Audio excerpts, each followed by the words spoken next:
Salut tout le monde. Alors aujourd'hui, je vais vous présenter ma nouvelle voiture. Enfin, c'est pas vraiment ma nouvelle voiture, ça fait 6 mois que je l'ai. Ma Tesla Model 3.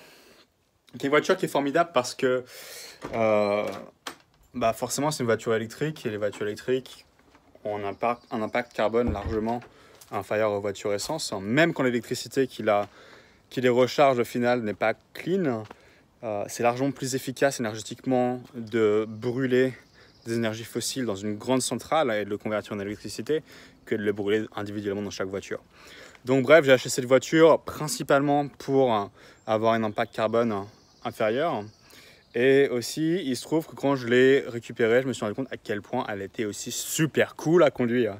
Donc c'est le meilleur des deux mondes en fait. C'est à la fois, tu as une voiture géniale d'un point de vue environnement et tu as une voiture qui est juste super agréable à conduire, qui est super performante et qui en fait même carrément bat beaucoup des voitures de sport du genre Lamborghini, les meilleurs BMW, les meilleurs Mercedes, etc. en termes de performance. Et donc c'est vraiment sympa. Allez, je vous montre à quoi ça ressemble. Donc voilà la voiture. Elle est un peu sale, c'est un peu le bordel aujourd'hui dehors. Je ne l'ai pas mis dans le garage, donc elle est un peu sale, mais bon. J'ai mis du vinyle rouge ici sur le logo, c'était pas rouge à la base. J'aime bien l'accent rouge dessus. J'ai aussi mis les vinyles sur les roues. Donc voilà, c'est l'allure globale de la voiture. Alors, je vais à la gym, donc je vais récupérer mes affaires et ensuite on va rentrer dedans et je vous montrer à quoi ça ressemble. J'ai tout ce qu'il faut. Donc, ça c'est pareil, j'ai mis du rouge ici. À la base, c'était chrome, comme ça. On appuie ici, la portière s'ouvre, la fenêtre descend un petit peu. On peut ouvrir. À l'intérieur, on a du cuir vegan, c'est leur terme stylish pour dire en gros du cuir synthétique. On a une sorte de bois ici, je sais pas si c'est du vrai bois, ça a l'air d'être du vrai bois, peut-être que c'est une sorte de bois plastique aussi, mais c'est pas mal. Et en gros, on n'a aucun contrôle, à part sur le volant, on a forcément changé le volume, etc. Et forcément les clignotants et conduire. On a un écran. Et en fait, il n'y a aucun contrôle. C'est-à-dire que même ça en fait, c'est un chargeur aussi sans fil pour le téléphone. Mais en gros, on a ça. Et ça, c'est pareil. J'ai mis du vinyle en effet carbone parce que c'était pas là à la base. C'était juste un peu un effet glace. Et on a l'écran. Et en gros, il n'y a même pas de levier ici ou quoi que ce soit. On a juste si on a son téléphone sur soi, c'est automatique. On peut voir la voiture automatiquement. Mais si on n'a pas le téléphone sur soi, ce qu'on fait, c'est qu'on utilise cette carte. Une carte qu'on place ici. On appuie sur la pédale. Et c'est parti.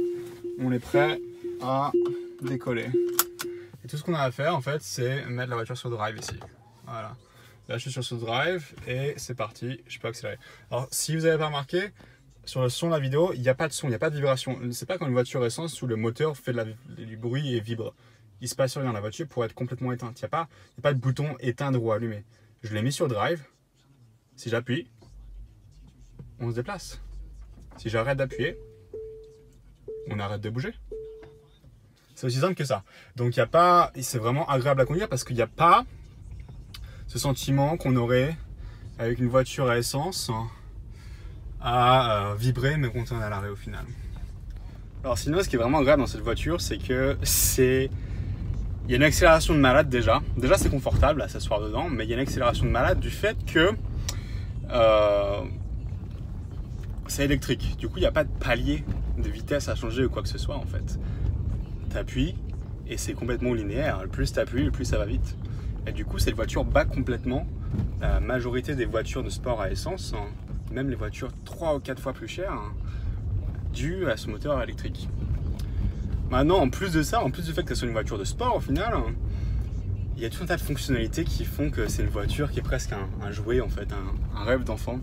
Il y a une fonctionnalité où on peut changer le son du klaxon, on peut mettre un son qui va être joué en fait avec les haut-parleurs extérieurs.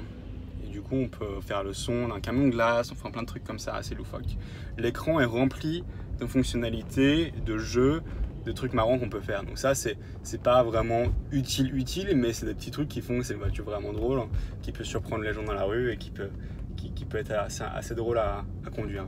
Et aussi très très fun de manière générale à conduire. Donc je vais vous montrer, je vais aller sur l'autoroute et je vais vous montrer l'accélération de cette voiture. Alors, forcément, ce que vous voyez sur l'écran, c'est en miles, donc 26 miles, c'est 40 km/h.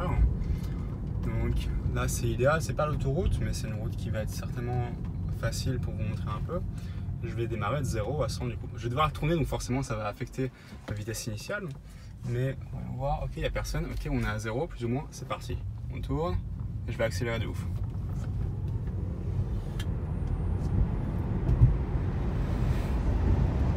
Voilà, on est passé de 0 à 100. Maintenant je dois m'arrêter parce qu'il y a le feu forcément. Mais on est passé de 0 à 100, 60 miles par heure, c'est 100 km/h en quelques secondes. Je crois que la vitesse précise c'est 3,9 secondes, quelque chose du genre. Donc c'est vraiment bien. Et en gros, l'effet que ça fait quand on fait ça, c'est on a l'impression d'être dans les montagnes russes en fait. C'est tellement rapide que c'est pouf, ça nous prend en arrière. Et vu que c'est continu, qu'il n'y a pas de saccade, c'est vraiment une accélération continue. Et du coup, ça fait un peu comme les montagnes russes. Là, je suis sur l'autoroute et qui marche sur toutes les routes. C'est le mode autopilote dont vous avez peut-être entendu parler. Tout ce que j'ai à faire, c'est prendre l'autre main, celle qui ne tient pas le téléphone, et appuyer 2 fois vers le bas ici. Et maintenant, je suis en mode autopilote. C'est-à-dire que bon, la loi exige et le logiciel exige que je garde les mains sur le volant, mais je peux les libérer et revenir à partir du moment où je touche le volant une fois toutes les 30 secondes, plus ou moins une fois par minute.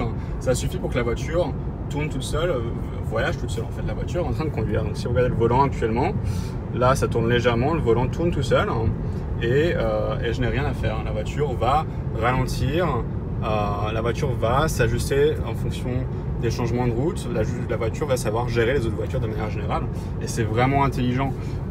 Les études montrent que c'est en gros 10 fois plus sécurisé ce mode autopilote qu'un humain. C'est-à-dire que vu que la voiture voit bien de choses qu'on ne voit pas, voilà, par exemple là je suis en train de revenir, il y a 2 lignes qui se sont mergées, la voiture s'est ajustée, s'est mis de la ligne. Là on va arriver sur une entrée d'autoroute, personne qui rentre, c'est pas un bon exemple, et la voiture sait s'ajuster sur la route, savoir où se mettre pour s'ajuster au trafic.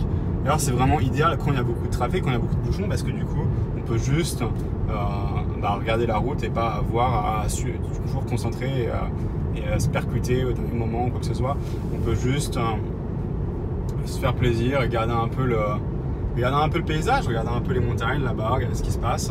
Ça va ralentir automatiquement, ça va accélérer automatiquement et du coup ça marche vraiment bien. Ça fait 10 000 miles que je conduis, ça fait du coup 16 000 km que je conduis cette voiture et je suis vraiment impressionné par à quel point l'autopilote marche bien. La seule chose que j'aurais à dire contre l'autopilote, c'est que parfois s'il y a un obstacle sur la route, par exemple quelque chose qui serait tombé sur l'autoroute, l'autopilote ne va pas forcément réagir à ça. Heureusement, en général, les obstacles sont petits, mais quelquefois, il m'est arrivé qu'il y ait littéralement un matelas sur l'autoroute et qu'il faille que je réagisse parce que sinon, la voiture, elle n'allait rien faire, quoi. Ou elle aurait peut-être freiné dramatiquement, ce qui ne serait pas une bonne solution. Donc, c'est la dernière chose que je pense qu'il devrait améliorer. Sinon, en termes de trafic, en termes de voitures, c'est vraiment excellent. Ça réagit très bien. Ça voit, en fait, si vous voyez sur l'écran, les voitures qui sont autour de moi. Ça voit les voitures qui sont à côté de moi. Je peux même prendre mon doigt et regarder si je tourne.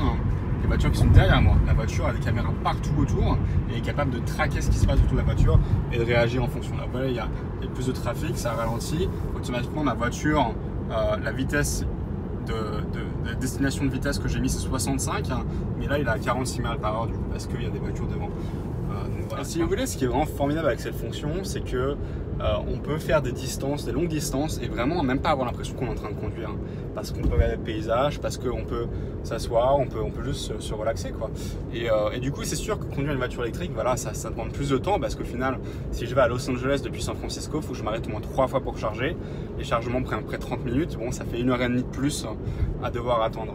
Mais le fait que l'expérience soit beaucoup plus relaxe, fait que ça vaut le coup pour moi parce que du coup quand je suis arrêté pour recharger, je peux travailler sur mon ordinateur, je peux être productif et même au final quand je suis en train de conduire je peux être productif, forcément faire attention à la route mais bon c'est pas légal, je vous dis pas de le faire mais il m'est possible de regarder mon téléphone tout en regardant la route parce que la voiture prend soin de conduire, donc c'est vraiment un gain de productivité important. Quand je suis au téléphone avec quelqu'un, j'ai la capacité d'être beaucoup plus présent avec la conversation, c'est vraiment bien pour ça pour le coup.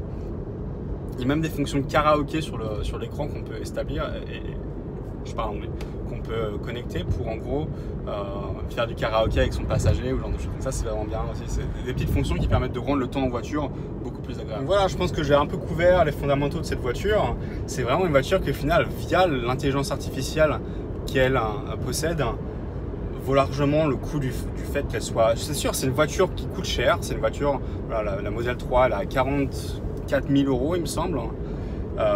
Et c'est cher par rapport à d'autres voitures de la même gamme, mais l'accélération est tellement importante et l'intelligence artificielle nous fait gagner tellement de temps et de productivité qu'au final, pour moi, ça vaut le coup. Plus le fait que l'électricité, en tout cas ici aux États-Unis, soit, je crois que c'est le même cas, c'est la même chose en Europe, soit plus intéressante que l'essence en termes de conduite. C'est largement moins cher de conduire cette voiture.